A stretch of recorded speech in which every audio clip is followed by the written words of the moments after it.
आपके फेसबुक में अगर कोई समस्या हो, बिजनेस टाइप गलत हो या ऑनर नेम गलत हो, जन्मतिथि गलत हो, पैन कार्ड गलत हो, आधे घंटे में प्रॉब्लम सॉल्व करके देंगे भाई। झूठ नहीं बोल रहे, वादा के पक्के हैं और दिल के सच्चे हैं, बता रहे हैं। और ये प्रॉब्लम आधे घंटे में सोल्यूशन करके दिया जाएगा। जो लोग बोलते हैं ना कि 15 दिन में होगा, फॉर्म भरेंगे, W-8 फॉर्म भरेंगे, ये करेंगे वो करेंगे, कुछ नहीं करना पड़ेगा भाई।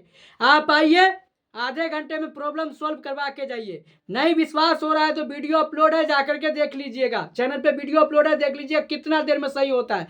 और जो प्रॉब्लम सॉल्व कर पाता है उसका भी वीडियो आएगा बहुत जल्द, जो कि 2-3 के केस मेरे पास अभी आया हुआ है हाल ही फिलहाल में, तो हम अभी अपलोड नहीं किए हैं, लेकिन आप लोग को शाम तक अपलोड हो जाएगा। तो ये वीडियो आप लोग देख रहे हैं। अगर आप लोग फेसबुक में कोई भी समस्या है, बिजनेस टाइप गलत है या ऑनर नेम गलत है, कोई भी समस्या है ना, आधे घंटे में आइडेंटिटी वेरिफिकेशन मात्र 5 मिनट में करेंगे भाई। दुनिया से सस्ता रेट में होगा और अच्छा काम होगा और विश्वास के साथ काम होगा, क्योंकि हम लोग मार्केट में आ चुके हैं सबसे कम रेट में और अच्छा क्वालिटी के साथ आ चुके हैं। जो लोग बोलते हैं आप हफ्ता दिन लगेगा, 15 दिन लगेगा, वो वाला सिस्टम हमारे पास नहीं है। आइए, cash to cash, hand to hand काम करवाइए, कैश लेके आइए, हैंड टू हैंड काम करवाइए। ऐसा काम होगा कि आप भी दिल खुश हो करके जाइएगा भाई।